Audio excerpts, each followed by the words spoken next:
المرسلين وعلى آله وصحبه أجمعين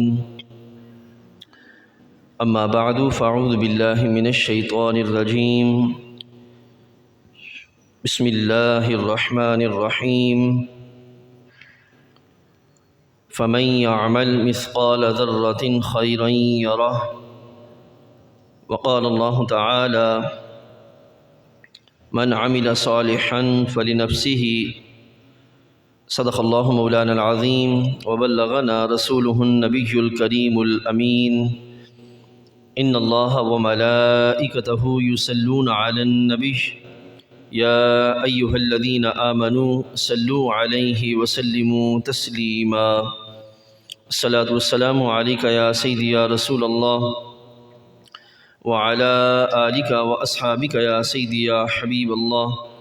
الصلاة والسلام عليك يا سيدي يا نبي الله وعلى آلك وأصحابك يا سيدي يا نور الله۔ اللہ رب العزت جل وعلا کا کروڑہ شکر ہے کہ اس کریم نے ہم سب کو آج کے مبارک دن میں نماز جمعہ شریف کے لیے اپنی بارگاہ اقدس میں حاضری کی سعادت نصیب فرمائی۔ رب کائنات ہم سب کا حاضر ہونا اور اس کی توفیق سے جو کلمات خیر بیان کیے جائیں اور جو اعمال صالحہ بجا لائیں وہ کریم اپنی بارگاہ اقدس میں قبول و منظور فرمائے۔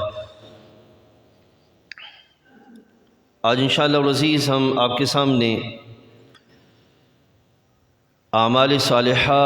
کے باب میں ہمارے آقا صلی اللہ علیہ وسلم نے ایک فرمان ارشاد فرمایا وہ بیان کرنے کی سعادت حاصل کریں گے۔ قرآن مجید میں رب ذوالجلال بندوں کے اعمال کے لحاظ سے بیان فرماتا ہے کہ فَمَن يَعْمَلْ مِثْقَالَ ذَرَّةٍ خَيْرًا يَرَهُ کہ جو بندہ بھی دنیا میں کوئی بھی عمل صالح کرے گا، وہ عمل صالح یہ ہرگز نہیں کہ بڑا ہی ہونا چاہیے، چھوٹا بھی عمل صالح کرے، یعنی کہ چھوٹا اور بڑا ہر مقام پر وہ عمل صالح کو رائج کرنے اور قائم کرنے کی کوشش کرے، زندگی کے ہر پہلو پر، ہر مقام پر، ہر جگہ پر۔ تو خالق کائنات ارشاد فرماتا ہے کہ فَمَن يَعْمَلْ مِثْقَالَ ذَرَّةٍ خَيْرًا يَرَهُ جو بھی عمل صالح رتی برابر بھی قائم کرنے کا اہتمام کرے گا تو قیامت کے دن رب ذوالجلال جل وعلا اس کو وہ عمل صالح دکھا دے گا، یعنی کہ عمل صالح اس کا رائع نہیں کیا جائے گا، رائگاں نہیں جائے گا، ضائع نہیں کیا جائے گا، بلکہ اس کو دیکھ لے گا۔ اب بندہ مومن کی شان یہ ہے کہ یہ جو عمل صالح کرتا ہے تو اس عمل صالح کا اس کو دنیا میں بھی اجر دیا جاتا ہے، بھلائی کی صورت میں، خیر کی صورت میں، اچھائی کی صورت میں، اور رب کائنات جل وعلا اس کو آخرت میں بھی اجر عطا فرمائے گا۔ تو اس بات سے رب ذوالجلال جل وعلا یہاں یہ ترغیب دے رہا ہے اور مومن مسلمان اس کو عمل صالح کی طرف متوجہ کر رہا ہے، اور اس میں کافر کے لیے بھی ترغیب ہے کہ تم انسانوں میں پیدا کیے گئے ہو اور رب ذوالجلال جل وعلا کی تخلیق ہو، تو لہذا اگر تم عمل صالح کی طرف متوجہ ہو جاؤ گے اور بھلائی کا اہتمام کرو گے تو تمہارا نتیجہ یہ نکلے گا کہ دنیا اور آخرت کے پہلو جو ہیں وہ تمہیں اللہ تعالیٰ اپنے فضل سے بہتری کی صورت عطا فرما دے گا۔ اب عمل صالح میں آگے چل کے انشاءاللہ العزیز بیان کرتا ہوں کہ سب سے پہلا اور سب سے بڑا عمل صالح کہ جس کی بنیاد پر پھر آگے سارے عمل صالح قبول کیے جاتے ہیں وہ کون سا ہے؟ وہ ایمان ہے۔ تو انشاءاللہ العزیز آگے اس کی وضاحت آتی ہے۔ دوسری حدیث طیبہ میں رب تعالیٰ آیہ کریمہ کے اندر رب تعالیٰ فرماتا ہے من عمل صالحا فلنفسہ کہ جو کوئی بھی عمل صالح کرے گا فلنفسہ تو وہ اپنی ذات کے لیے کرے گا، یعنی کہ اگر کسی کے میں خیر ہے، کسی کی طبیعت میں بھلائی ہے، کسی میں اچھائی ہے، کسی میں نیکی ہے، اور وہ اس نیکی کو تواتر کے ساتھ قائم کر رکھے ہوئے ہے اور نیکی کو ترک نہیں کرتا، نیکی کو ضائع نہیں کرنے دیتا اور ضائع ہونے نہیں دیتا، اور خود بھی نیکی پہ رہتا ہے، دوسروں کو بھی نیکی کی طرف لانے کا اہتمام کرتا ہے، رب ذوالجلال جل وعلا فرماتا ہے کہ وہ اپنے آپ کے لیے نیکی کر رہا ہے، یعنی کہ اگر کوئی بندہ کسی کے ساتھ نیکی کرے گا تو کل کو وہ نیکی اسی کے سامنے کسی نہ کسی صورت میں آ جائے گی۔ تو بندے کے لیے لازم ہے کہ وہ کیا کرے، اپنی زندگیوں کے اندر نیکی کو قائم کرنے اور نیکی کو رائج کرنے کا اہتمام کرے، بھلائی کو رائج کرنے کا اہتمام کرے۔ آج ہم دیکھ رہے ہیں جوں وقت آگے بڑھ رہا ہے، زندگی کی دوڑ جو ہے وہ تیزی کے ساتھ اپنی منزل کی طرف بڑھ رہی ہے، تو یہ کیفیت بن رہی ہے کہ لوگوں کی طبیعتوں میں اچھائی کا سلسلہ ختم ہوتا جا رہا ہے اور برائی کا سلسلہ جو ہے وہ بڑھتا چلا جا رہا ہے۔ اب رب کائنات جل وعلا اسی چیز کی طرف ترغیب دلاتے ہوئے انسانوں کو ارشاد فرما رہا ہے کہ جو کوئی بھی عمل صالح کرے گا اس عمل صالح کا انجام کیا ہوگا؟ برائی کا انجام یہ ہوگا کہ وہ بھی دکھا دی جائے گی اور وہ بھی سامنے کر دی جائے گی، اور جو اچھائی ہے اس کو کرنے والے کو رب ذوالجلال ارشاد فرماتا ہے کہ یہ بھی رب ذوالجلال جل وعلا تمہارے سامنے رکھے گا۔ لہذا کوشش یہ کی جائے کہ ہمیشہ اچھائیوں کا پلڑا بھاری رکھا جائے اور بھلائی کا پرچم بلند رکھنے کا اہتمام کیا جائے، اور رب ذوالجلال جل وعلا کے دین کی سربلندی کے لیے کوشاں رہنے کا سلسلہ اس کو ہمیشہ اپنی زندگی میں غالب رکھا جائے۔ تو یہ جب ہم کریں گے تو پھر نتیجہ کا نکلے گا کہ جب بہار آئے گی تو اس بہار سے کوئی بھی خالی نہیں رہے گا، ہر ایک اس سے فیضیاب ہوگا۔ اسی طرح جب جملہ ہمارے افراد ہم جتنے ہیں ہمارے اعمال صالحہ کی برکت سے معاشرے کے اندر امن و سکون قائم ہوگا تو اس امن و سکون کی وجہ سے سارے لوگ اس سے مستفیض ہوتے ہوئے نظر آئیں گے۔ یہ نہیں ہے کہ صرف ایک بندہ مستفیض ہوگا اور ایک بندہ جو ہے وہ مستفیض نہیں ہوگا۔ تو اس لحاظ سے حبیب کریم علیہ الصلوۃ والسلام پہ اترنے والے قرآن مجید فرقان حمید کے اندر اس بات کی ترغیب دلائی گئی کہ عمل صالح کرو گے تو پہلی تو بات یہ ہے کہ وہ عمل صالح تمہاری اپنی ذات کے لیے ہوگا، اپنی ذات کے لیے تم بھلائیاں اکٹھی کر رہے ہو، ارد گرد خیر اور اچھائیاں قائم کرنے کا اہتمام کر رہے ہو، اور دوسرا یہ عمل صالح ضائع نہیں جائے گا، رائگاں نہیں جائے گا، بلکہ خالق کائنات جل وعلا اس عمل صالح کی برکت جو ہے وہ تمہیں دنیا میں بھی دکھائے گا اور آخرت میں بھی اللہ تعالیٰ جل وعلا تمہیں عطا فرما دے گا۔ اب حدیث طیبہ میں چلتے ہیں۔ نبی علیہ الصلوۃ والسلام سے پوچھا گیا، یا رسول اللہ صلی اللہ علیہ وسلم، حضرت ابو ذر جندب بن جنادہ رضی اللہ تعالیٰ عنہ اس کے راوی ہیں، وہ فرماتے ہیں کہ قال قلت یا رسول اللہ صلی اللہ علیہ وسلم ای الاعمال افضل، فرماتے ہیں کہ میں نے رسول اللہ صلی اللہ علیہ وسلم سے یہ عرض کی، یعنی کہ یہ صحابہ کرام رضوان اللہ علیہم اجمعین کا شرف تھا کہ سرکار دو عالم صلی اللہ علیہ وسلم ان کے سامنے تھے اور محبوب کریم علیہ الصلوۃ والسلام کے غلام ہر پہلو کے اعتبار سے صحابہ سے سرکار سے پوچھتے تھے کہ اے میرے حبیب علیہ السلام، فلاں پہلو کے لحاظ سے کیا پہلو بہتر ہے، فلاں عمل کے لحاظ سے کیا سلسلہ اچھا ہے، اور فلاں طریقے کے اعتبار سے کون سا طریقہ اللہ کی بارگاہ میں زیادہ فضیلت والا ہے، شرف والا ہے۔ تو یہ صحابہ کرام رضوان اللہ علیہم اجمعین پوچھتے تھے کیونکہ وہ جانتے تھے کہ ان کی جو رستہ دیا گیا ہے اس میں رب ذوالجلال جل وعلا کی جو رضا ہے یہ بندہ مومن کا ہمیشہ جو ہے وہ سامنے ہونی چاہیے اور یہ مقدم ہونی چاہیے۔ اللہ کی رضا پانا، اس کی بارگاہ سے ثواب حاصل کرنے کا اہتمام کرنا اور اس کی بندگی کو قائم کرنے کا اہتمام کرنا، اور قائم کرنے کا جو انداز ہے وہ پوچھا جا رہا ہے۔ اب وہ دیکھیے گا، پوچھا گیا یا رسول اللہ صلی اللہ علیہ وسلم ای الاعمال افضل، افضل اعمال کون سے ہیں؟ اب عموماً ہمارے ہاں کیفیت یہ ہے کہ ہم سستی کے ساتھ بس تھوڑا بہت پہلو بہتر کر کے ہم چلنے کا اہتمام کرتے ہیں، بڑا مضبوطی کے ساتھ مجاہدانہ انداز سے مسلمانوں والی زندگی گزارنے کا اہتمام یہ ہماری زندگی میں نہیں ہے۔ اور نبی علیہ الصلوۃ والسلام کے صحابہ کا انداز یہ تھا کہ وہ سستی یا غفلت اس طرح کی چیزوں کی طرف جانے کی بجائے مجاہدانہ انداز کے ساتھ آگے بڑھنے کا اہتمام کرتے تھے، اور رسول اللہ صلی اللہ علیہ وسلم کے دین متین کی سربلندی کا اپنے جملہ اعمال کے ذریعے اہتمام کرنے کی کوشش کرتے تھے۔ اس اعتبار سے انہوں نے پوچھا ای الاعمال افضل، یا رسول اللہ صلی اللہ علیہ وسلم کون سا عمل ہے جو کہ اللہ کی بارگاہ میں افضل ہے؟ تو حبیب علیہ الصلوۃ والسلام نے جواب ارشاد فرمایا، قال، سرکار نے ارشاد فرمایا، الایمان باللہ والجہاد فی سبیلہ، سب سے پہلا اعمال میں سے فضیلت والا جو عمل سرکار نے بیان فرمایا وہ کیا ہے؟ الایمان باللہ، اللہ پر ایمان رکھنا۔ اب سب سے پہلا عمل ہے۔ اب مجھے ذرا سوچ کے بتائیے، یہ جو ایمان ہے اس کا تعلق انسان کے ظاہری اعضاء کے ساتھ نہیں ہے، انسان کی زبان کے ساتھ، انسان کی آنکھوں کے ساتھ، انسان کے بازوؤں کے ساتھ، انسان کے ہاتھوں کے پاؤں کے ساتھ، ان کے ساتھ نہیں ہے، بلکہ ایمان کا تعلق ہے انسان کے دل کے ساتھ۔ تو خالق کائنات جل وعلا کے حبیب علیہ الصلوۃ والسلام نے سب سے پہلا عمل جو بیان فرمایا جو فضیلت والا ہے وہ کون سا ہے؟ ایمان ہے۔ یعنی کہ اگر کوئی بندہ زبان سے اقرار کرے لیکن دل سے تصدیق نہ کرے تو اس کے ایمان کو اللہ کی بارگاہ میں کوئی قبولیت والا درجہ نہیں ملے گا۔ قبولیت والا درجہ تب ہوگا جب دل سے وہ تصدیق کرے اور پھر زبان سے اقرار کرے۔ تو حبیب علیہ الصلوۃ والسلام نے جملہ اعمال میں سے جو پہلا عمل بیان فرمایا وہ کیا ہے؟ الایمان باللہ، اللہ جل وعلا پر ایمان رکھنا، یہ سب سے پہلا عمل ہے جو اللہ کی بارگاہ میں فضیلت والا ہے۔ اب یہاں پر ہر وہ بندہ جو کہ ایمان کی حیثیت نہیں سمجھتا اور ایمان کو کمتر جانتا ہے اور باقی جو اعمال ہیں ان کے لحاظ سے بڑے دھڑلے سے کام کرتا ہوا نظر آتا ہے، تو خالق کائنات جل وعلا کے حبیب علیہ الصلوۃ والسلام اعمال میں سے فضیلت والا عمل کون سا بیان کر رہے ہیں؟ الایمان باللہ، اللہ تعالیٰ جل وعلا پر ایمان رکھنا۔ اب یہاں اللہ پر ایمان رکھنے سے کیا مراد ہے اور سب سے پہلے یہ کیوں بیان کیا گیا؟ اس کی وجہ یہ ہے کہ اس کائنات کے اندر بندے پر سب سے پہلا جس کا حق ہے وہ ذات باری تعالیٰ ہے،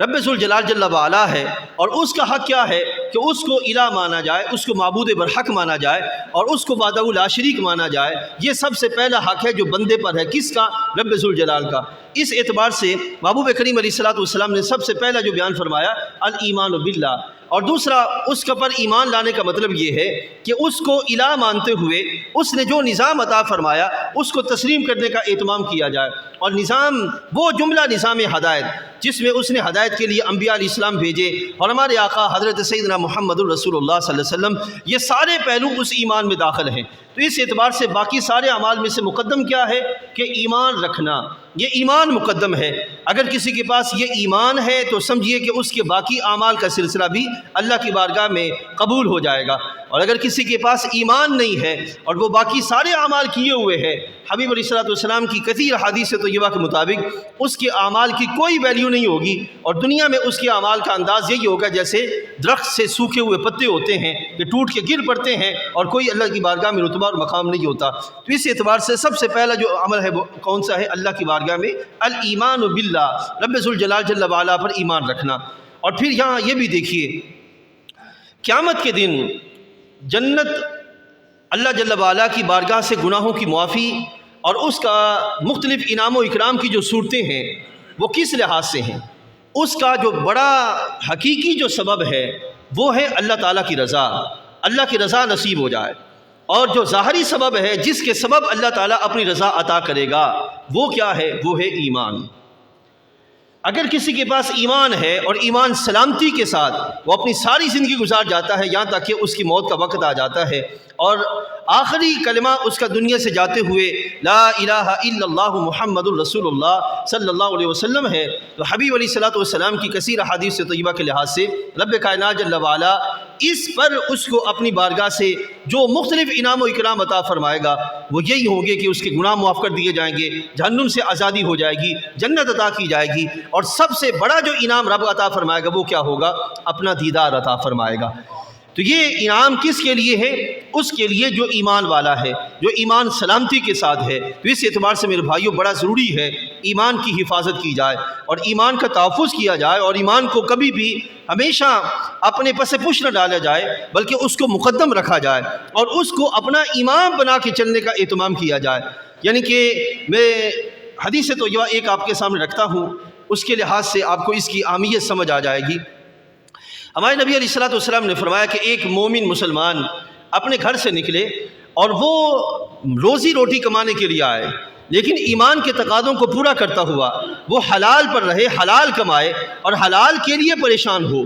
کہ میں کہاں سے کماؤں گا، میں نے کوشش کرنی ہے، محنت کرنی ہے، کدھر میں جاؤں گا، کس طرف جاؤں گا۔ گھر سے نکلتے ہوئے حلال پر رہتے ہوئے اس کے ذہن میں سوچ آئی، تو حبیب علیہ السلام نے فرمایا کہ یہ جو ذہن میں حلال کمانے کے سبب سوچ آئی، نبی علیہ السلام نے فرمایا کہ اس پریشانی کے سبب اللہ تعالیٰ اس کے وہ گناہ معاف فرمائے گا جو نماز روزے سے بھی معاف نہیں ہوں گے۔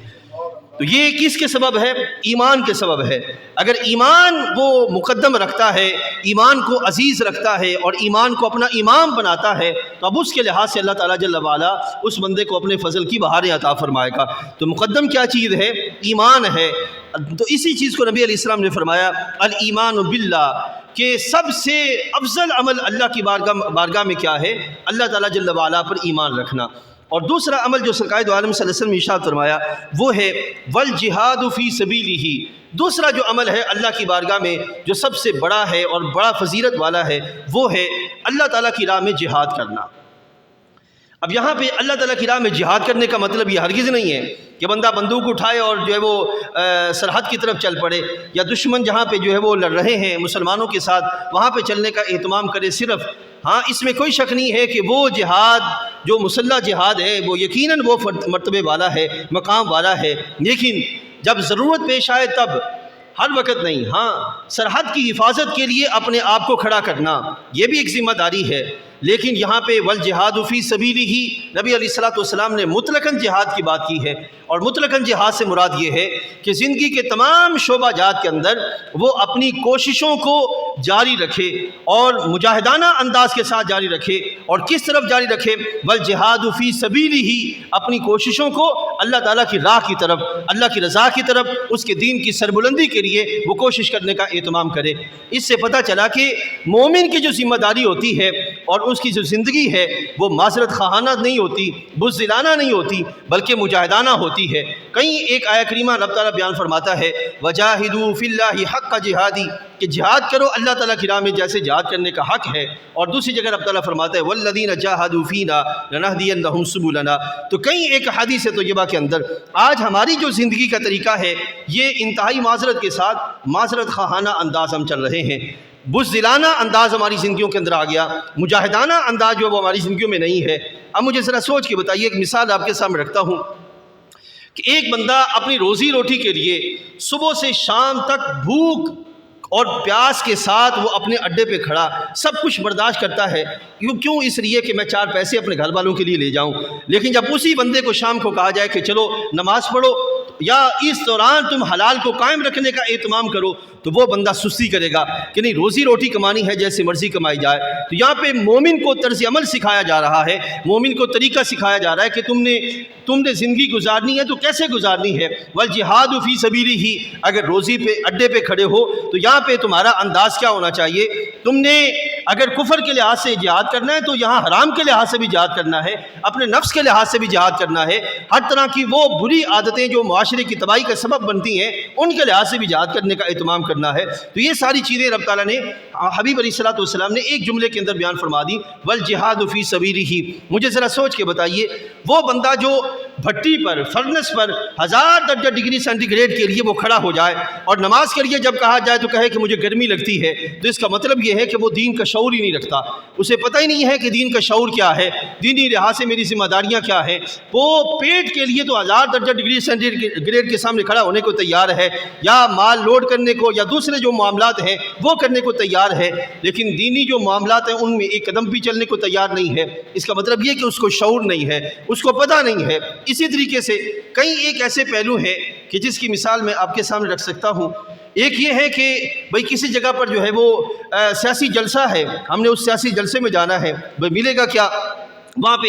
1 پلیٹ بریانی کی ملے گی۔ اب اس میں نہ بھوک دیکھی جائے گی، نہ پیاس دیکھی جائے گی، نہ یہ دیکھا جائے گا کہ لوگ مجھے کیا کہیں گے۔ دھڑلے سے کوئی بندہ وہاں پہ جا کے پہنچ جاتا ہے، اس کے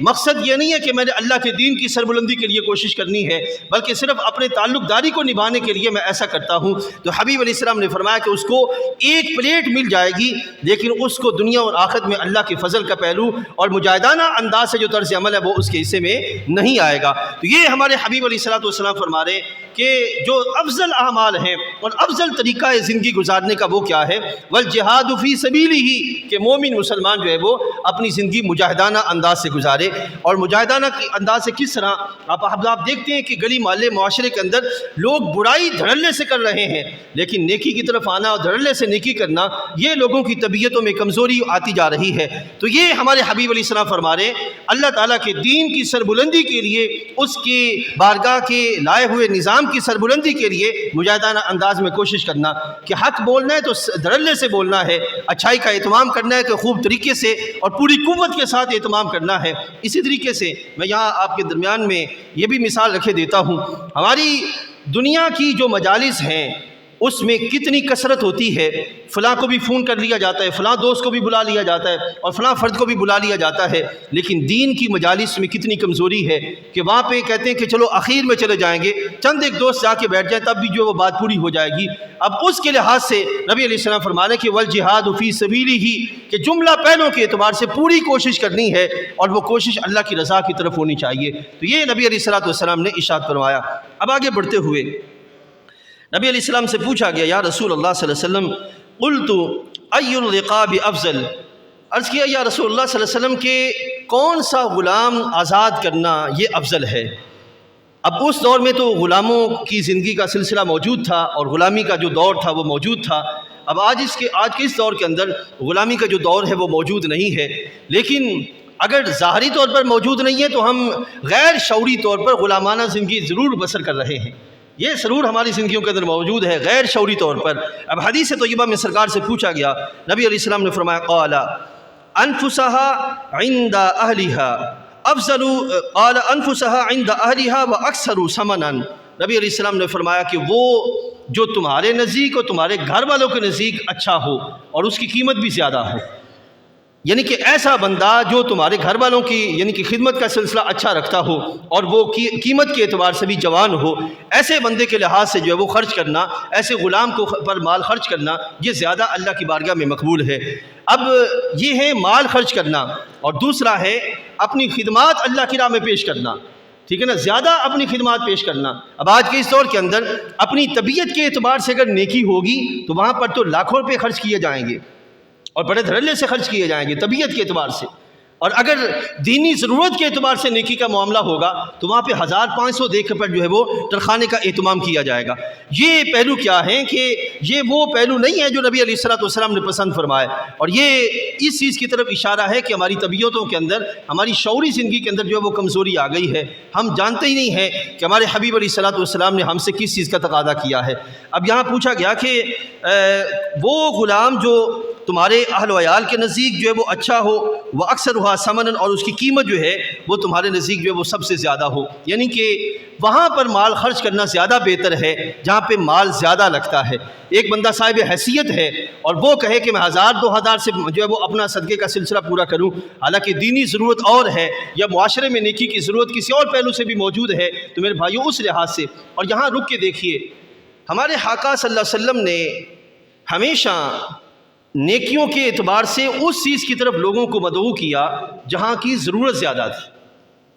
جہاں ضرورت زیادہ تھی اس چیز کی طرف کہ یہ نیکی کرو، یہ زیادہ فضیلت والی ہے۔ اب یہاں پہ دیکھیے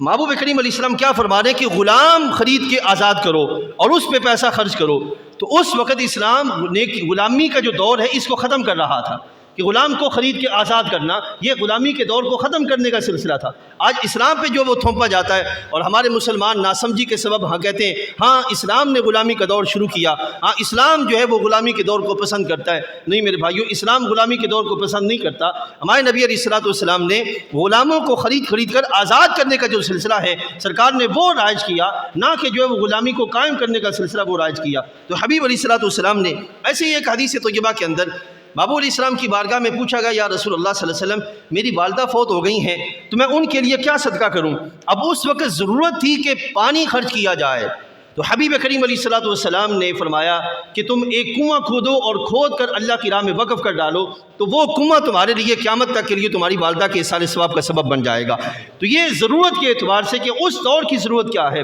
اسی طریقے سے آج کے اس دور کے اندر اگر کوئی بندہ نیکی کرنا چاہتا ہے تو وہ دیکھے میرے ارد گرد معاشرے کے اندر، گلی محلے کے اندر کہاں پہ کس چیز کی زیادہ ضرورت ہے، میں وہاں پہ جو ہے وہ اپنا پیسہ خرچ کروں۔ اگر ضرورت ہے مسجد و مدرسہ کے اندر وہاں پہ خرچ کرے، اگر ضرورت ہے، اور یہ بھی یاد رکھیے گا ہرگز یہ نہیں ہے کہ آپ ضرورت کا لیبل لگا کے خرچ کریں کہ میں ضرورت مندوں کو خرچ کر رہا ہوں، یہ مدد کا لیبل لگا کر آپ لوگوں کے درمیان پیسہ تقسیم کرتے پھریں، ہرگز یہ بھی نہیں ہے۔ حبیب علیہ السلام نے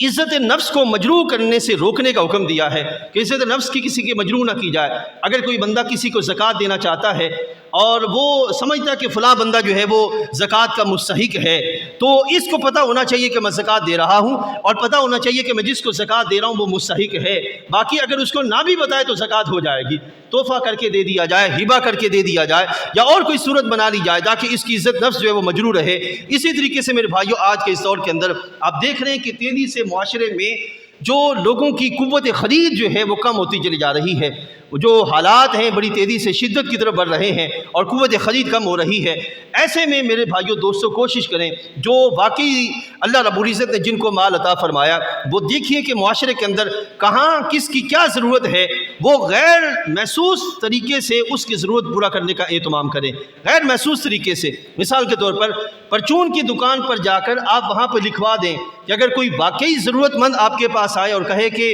مجھے شے چاہیے لیکن میرے پاس پیسہ نہیں ہے، تو اس کو شے دے دینا، پیسے مجھ سے لے لینا، تاکہ اس کو پتہ نہ چلے کہ جو ہے وہ میرے لحاظ سے یہ سلسلہ جو ہے وہ چل رہا ہے، یہ غیر محسوس طریقے سے۔ اسی طریقے سے اگر کسی کا بچہ پڑھ رہا ہے اور اس کے پاس پیسے نہیں ہیں تو آپ اس کے پڑھانے کا سلسلہ جو کر دیں اور اس کے پرنسپل کو جا کے مل لیں اور کہیں کہ اگر اس طرح کے بچے آئیں تو آپ اس کو بٹھا لیں، اس کو اسکول سے نکالیے گا نہیں، میں اس کی فیس ادا کرنے کے لیے تیار ہوں۔ اسی طریقے سے مدرسے کے اندر آپ وہاں پہ جائیں اور وہاں پہ دیکھیے کہ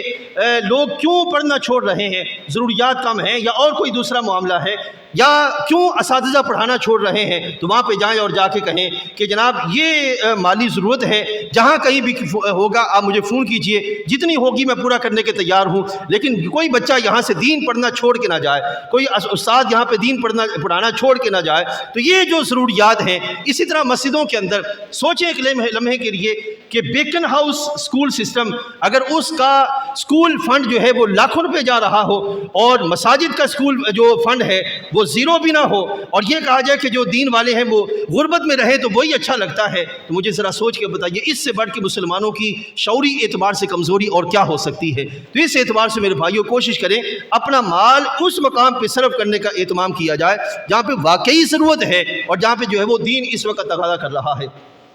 آگے بڑھتے ہیں۔ عرض کیا گیا قلت فإن لم افعل، یا رسول اللہ صلی اللہ علیہ وسلم اگر میں اتنا کثیر مال خرچ نہ کر سکوں، یعنی کہ ہر کوئی بندہ اربوں خربوں کا مالک نہیں ہوتا، کروڑوں کا مالک نہیں ہوتا، وہ کم درجے کا فرد بھی ہوتا ہے، تو حبیب علیہ الصلوۃ والسلام نے ارشاد فرمایا قال تعین صانعا او تصنع لاخرک، حبیب علیہ الصلوۃ والسلام نے ارشاد فرمایا کہ جو نیک عمل کرے اس کی، یا وہ آدمی جو غریب ہو لیکن عیالدار ہو، غریب ہو لیکن عیالدار ہو،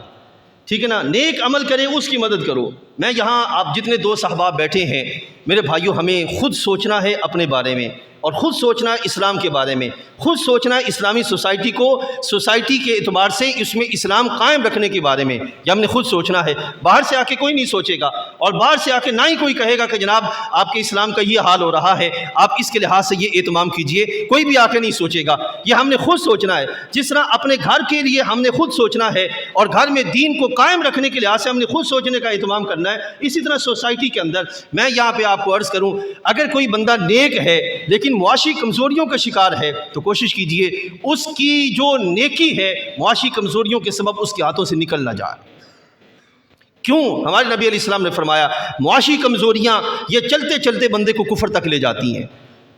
کفر آ جاتا ہے معاشی کمزوریوں کے سبب۔ اور آج کے اس دور کے اندر ہماری سوسائٹی میں بہت ساری NGOs اور بہت ساری سوسائٹیز اور بہت سارے دوسرے ایسے لوگ گلی میں دناتے پھر رہے ہیں کہ جہاں پہ انہیں موقع ملے اور وہاں پر جو ہے وہ وہاں سے افراد کو اٹھانے کا اہتمام کریں، خریدنے کا اہتمام کریں، ان کو پیسے دے کر ان کی ضروریات جو ہیں ان کو پورا کر کے ان کو اپنی طرف مائل کرنے کا اہتمام کیا جائے۔ میں یہاں پہ رک کے پھر کہوں گا کہ ایک بندہ یا ایک علاقہ کروڑوں کی محفل کرتا ہے لیکن اس کے محلے کے اندر وہاں پہ کئی ایسے غریب موجود ہیں جن پر غیر مسلموں کی نظر ہے کہ ان کو جو اٹھا لیا جائے اور ان کو جو ہے وہ غیر مسلم کر دیا جائے، تو مجھے ذرا سوچ کے بتائیے وہ 1 کروڑ کی جو محفل میلاد کی گئی اس کا کیا فائدہ ہوگا اگر ہمارا مسلمان ایمان کے لحاظ سے بچ نہ پائے۔ تو اس واسطے سے میرے بھائیوں ضروری ہے کہ ہم جو ہے وہ اپنے جو نیکیاں ہیں ان کو اس طرح بنائیں کہ ہمارا دین کا جملہ پہلوؤں کے اعتبار سے جو سلسلہ ہے وہ آگے بڑھتا رہے اور جو ہے وہ دین قائم رہے، افراد قائم رہے اور مسلمان معاشرے کے اندر جو وہ قائم رہنے کا اس کا جو وہ اہتمام ہو جائے۔ نبی علیہ السلام نے فرمایا جو نیک عمل کرے یا ایسے آدمی کی مدد کر جو اپنا کام صحیح طریقے سے نہ کر سکتا ہو، یعنی کہ مثال کے طور پر ایک بندہ بلائنڈ ہے یعنی کہ نابینا ہے، لیکن اس کے ہاں کام کرنے کی صلاحیت موجود ہے۔ آپ بہت سے ایسے اسکول سسٹم چل پڑے ہیں کہ وہ بلائنڈ کو پڑھاتے ہیں اور ان کے لحاظ سے کام کیا جاتا ہے۔ یا ایک بندے کا ایک ہاتھ مفلوج ہے لیکن وہ کام کرنے کا شوق رکھتا ہے تو اس کو ایک ہاتھ لگوا دیا جائے تاکہ وہ کام کی طرف آ جائے۔ اسی طرح اگر ایک بندہ جو ہے وہ اس کی آنکھوں کی بینائی جا رہی ہے لیکن کام کرنے کا جذبہ رکھتا ہے، اسی طرح جو بندہ بھی بھلائی کا خیر کا کام کرنے کا جذبہ رکھتا ہے لیکن کسی سبب اس کی طبیعت سے اس کے اعضاء کی مفلوجی کے سبب یا حالات کے دوسرے پہلوؤں کے سبب کام کا سلسلہ ختم ہو رہا ہے اور وہ بندہ معاشرے میں جو ہے وہ یوں سمجھیے گا کہ معاشرے پر ایک بوجھ بننے کی طرف بڑھ رہا ہے، تو میرے بھائیو ہم پر لازم ہے کہ ہم آگے بڑھ کر اس کی ایسی صورت قائم کر دیں کہ وہ معاشرے میں بوجھ بانٹنے والا بن جائے نہ کہ بوجھ بننے والا بن جائے۔ تو یہ ہماری ذمہ داری ہے کہ ہم اس کے لحاظ سے باقاعدہ معاشرے کے اندر اہتمام کریں۔ تو یہاں یہ ایک پہلو یہ بھی یاد رکھیے گا، ہمارے حبیب کریم علیہ السلام نے مسلمانوں کو معاشرے کے اندر خدمات پیش کرنے کا جذبہ عطا کیا ہے، نہ کہ خدمات لینے کا، کہ بیٹھ کے بندہ اس انتظار میں رہے کہ کوئی آئے اور آ کے میری جھولی بھر جائے تب بھی جو ہے میں کچھ کام کر سکتا ہوں۔ نہیں، ہمارے حبیب علیہ السلام کی بارگاہ میں دیکھیے ایک دفعہ سرکار دو عالم صلی اللہ علیہ وسلم نے اعلان فرمایا، کون ہے جو لائیں فلاں خیر والے عمل کے لیے مال چاہیے؟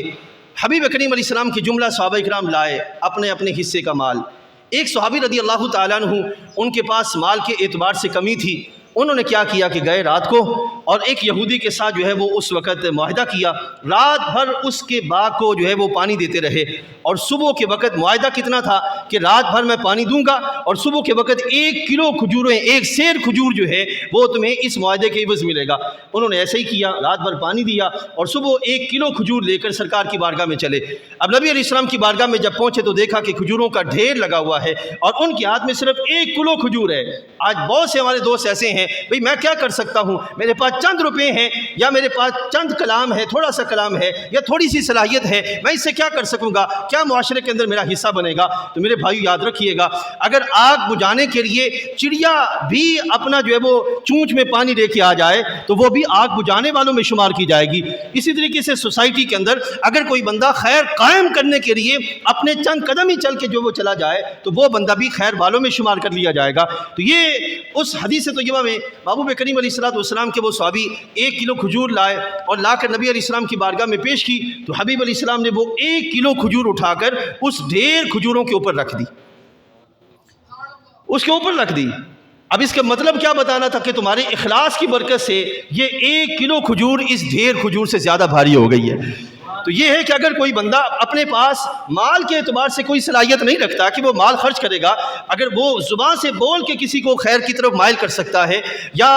کسی کے ساتھ چل کر اس کی سفارش کر کے اس کو خیر کی طرف لگا سکتا ہے تو میرے بھائیو ایسا بھی تو اہتمام ہو سکتا ہے۔ شرط یہ ہے کہ ہم اپنی صلاحیتوں کو پیش کریں سوسائٹی میں برائی کو روکنے کے لیے اور خیر کو قائم کرنے کے لیے۔ اب اگلی حدیث طیبہ کا حصہ سنیے۔ نبی علیہ السلام کی بارگاہ میں عرض کیا، قلت یا رسول اللہ صلی اللہ علیہ وسلم ارأیت ان ضعفت عن بعض الاعمال، عرض کیا یا رسول اللہ صلی اللہ علیہ وسلم اگر میں وہ بھی نہ کر سکوں، ان کے مالی اعتبار سے میرے پاس کچھ بھی نہ ہو، میں کچھ نہ کر سکوں مالی اعتبار سے، اب میں کیا کروں؟ اب دیکھیے بہت سے ہمارے دوست ایسے ہیں انتہائی معذرت کے ساتھ کہ وہ بعد مختلف سیاسی پارٹیز کا صرف اس لیے حصہ بن جاتے ہیں کہ ہمیں چند روپے ملتے رہیں گے اور اس سیاسی پارٹی کے ذریعے وہ کیا کریں گے، اپنے ان چند روپوں کے عوض ان کے ایجنڈوں کی مضبوطی اور بالاتری کا کام کرتے ہوئے نظر آئیں گے۔ مجھے ذرا سوچ کے بتائیے وہ مومن کیسا ہے جو چند روپے کے عوض بکتا پھر رہا ہے اور ادھر ادھر مارا پھرتا نظر آ رہا ہے۔ اسی طریقے سے اس کے پاس ہے کوئی نہیں ہے، بس وہ کسی کے ساتھ لگا ہوا ہے، ایسا بندہ جو خود برا ہے اور اس کے پاس پیسے ہیں، تو یہ برا بندہ برے بندے کے اچھا بندہ جس کے پاس صرف مال نہیں ہے برے بندے کے ساتھ مل کے کیا کرے گا؟ اگر یہ بھی اس رستے پہ چلتا ہے تو نتیجہ یہ نکلے گا کہ یہ بھی برے میں شمار ہو جائے گا۔ اب نبی علیہ السلام سے پوچھا کہ یا رسول اگر میرے پاس مال نہیں ہے، میرے پاس کچھ نہیں ہے دینے کے اعتبار سے، اب میرے لحاظ سے کیا ہونا چاہیے کہ میں کیا کروں؟ نبی علیہ السلام نے ارشاد فرمایا تکف شرک عن الناس، نبی علیہ السلام نے فرمایا تمہارے اندر جو شر ہے اس شر سے لوگوں کو بچا لو۔ اگر کسی کو کچھ دے نہیں سکتے تو کسی کو جو تمہارے اندر شر ہے، من کے سوچ میں شر ہے، کلام میں شر ہے، انداز زندگی میں شر ہے، معاملات میں شر ہے، کسی طریقے سے بھی شر ہے، اس شر سے لوگوں کو بچا لو۔ اب ذرا سوچ کے بتائیے، میں سب دوست احباب جتنے بیٹھے ہیں، خاص طور پر نوجوان، ہمارا آج کے اس دور کے اندر جو میڈیا ہے، یہ کتنا بڑا بلنڈر بن چکا ہے ہماری سوسائٹی کے اندر، اور اس سے نہ جانے کتنے لوگوں کی زندگیاں اجیرن ہو رہی ہیں اور کتنے لوگوں کے معاملات جو ہے وہ تباہی کا شکار ہو رہے ہیں۔ اس میں ہم پر یہ ذمہ داری عائد ہوتی ہے کہ میرے بھائیوں، مغرب کی طرف سے تو دھڑا دھڑ یا برے لوگوں کی طرف سے تو دھڑا دھڑ معاشرے کے اندر برائی آ رہی ہے، تو اس برائی کو روکنے کے لیے ہم نے آگے سے سوچنا ہے کہ شیئرنگ کا سلسلہ ہے، وہاں پہ ہم کیسے کام کریں گے، جو ہے وہ کمیونیکیٹ کرنے کا سلسلہ ہے، وہاں پہ ہم نے کیا کام کرنا ہے، وہاں پہ جو ہے وہ اپنے کمنٹ دینے کا سلسلہ ہے، وہاں پہ ہم نے کیسے کام کرنا ہے۔ تو یہ ساری چیزوں میں شر سے لوگوں کو وہی بچا پائے گا جس کے بارے میں نبی علیہ السلام نے فرمایا، جو ایمان والا ہوگا اور ایمان کو مقدم رکھے گا، ایمان کو اپنا امام بنائے گا، وہ بندہ جو ہے وہ اللہ کی بارگاہ سے فضل والا حصہ جو ہے وہ پا جائے گا۔ اب اگر کوئی بندہ وہ شر کو روکتا ہے، اچھائی کے لحاظ سے اس کے پلے کچھ نہیں ہے، لیکن شر کو اپنے کو روکتا ہے کہ اس کا کوئی بھی حصہ دوسروں تک نہ پہنچے، اب وہ روکنا اس کے لیے سرکار کے فرمان کے لحاظ سے کس درجے پر ہے، یہ بھی سن لیجئے۔ نبی علیہ السلام نے اس بات کی بھی وضاحت فرما دی کہ شر کو روکنا جو ہے وہ کس درجے پہ ہے۔ سرکار نے ارشاد فرمایا فَإِنَّهَا صَدَقَةٌ مِّنْكَ عَلَى نَفْسِكَ، نبی علیہ السلام نے فرمایا کہ تمہارا شر کا روکنا، کہ میرا شر کسی تک نہ پہنچے، نہ زبان سے، نہ آنکھ سے، نہ کان سے، نہ ہاتھوں سے، نبی علیہ السلام نے فرمایا یہ بھی تمہاری طرف سے صدقہ ہو جائے گا۔ کتنا بڑا فضیلت والا عمل ہے۔ اب مجھے ذرا سوچ کے بتائیے، اسلام سے بھی بڑھ کے کوئی فلاحی انسانیت والا مذہب ہے؟ کہاں ہم بھاگے پھرتے پھر رہے، لبرل ہے، سیکولرزم ہے، نام نہاد دوسری جتنی بھی سوچیں ہیں، ہم ان کا حصہ بن کر اسلام کو جو ہے وہ دبانے کا حصہ بن رہے ہیں۔ میرے بھائیو، یہ ہے اسلام جو ہمارے نبی علیہ السلام نے عطا فرمایا۔ اس واسطے سے میرے مسلمان بھائیو، خاص طور پر وہ لوگ جو کسی بھی طرح آخرت میں اللہ کا فضل چاہتے ہیں، ان کے لحاظ سے یہ پیغام ہے کہ کوشش کریں اپنی زندگی کو مومنانہ اور مجاہدانہ بنائیں، بزدلانہ اور معذرت خواہانہ نہ بنائیں۔ اگر ہم بزدلانہ زندگی گزاریں گے تو نبی علیہ السلام نے فرمایا مجاہد اللہ کی بارگاہ میں زیادہ فضیلت والا ہے۔ مجاہد بن کر جو ہے وہ وقت گزارنے کا اہتمام کیا جائے۔ ہاتھ اپنی ذات کے لیے کبھی نہ پھیلائیں، کوشش کریں ہاتھ کو اوپر والا بنائیں، کبھی نیچے والا نہ بنائیں۔ اگر کبھی کہیں ایسی ضرورت پیش آ جائے تو وہ ایک عذر والا معاملہ ہے، لیکن اس کے علاوہ اپنی خواہشات کو اتنا طویل نہ کیا جائے کہ اس سے بندہ جو ہے وہ ہاتھ لوگوں کے سامنے رکھتا پھرے۔ تو اس واسطے میرے بھائیوں، دو کام ہیں، ایک یہ کہ حتی الامکان کوشش ہو کہ نیکی کو قائم کریں، بھلائی کو عام کریں، اچھائی کو لوگوں کے درمیان رائج کریں، اور دوسرا کوشش کریے کہ اپنے گھر کے اندر، دکان کے اندر، مکان کے اندر، گودام کے اندر، کسی بھی جگہ پر اپنا اندر کا جو شر ہے اس کو اندر ہی روک کے رکھیں، اس کو باہر نہ آنے دیں۔ اندر رہ گیا تو ہو سکتا ہے اللہ اپنا فضل فرما دے، اور اگر باہر آ کے کسی کو ڈس گیا تو وہ تکلیف کا سبب ہو جائے گا۔ رب ذوالجلال جل وعلا ہمیں خیر پر قائم رہنے کی توفیق عطا فرمائے۔ وآخر دعوانا ان الحمد للہ۔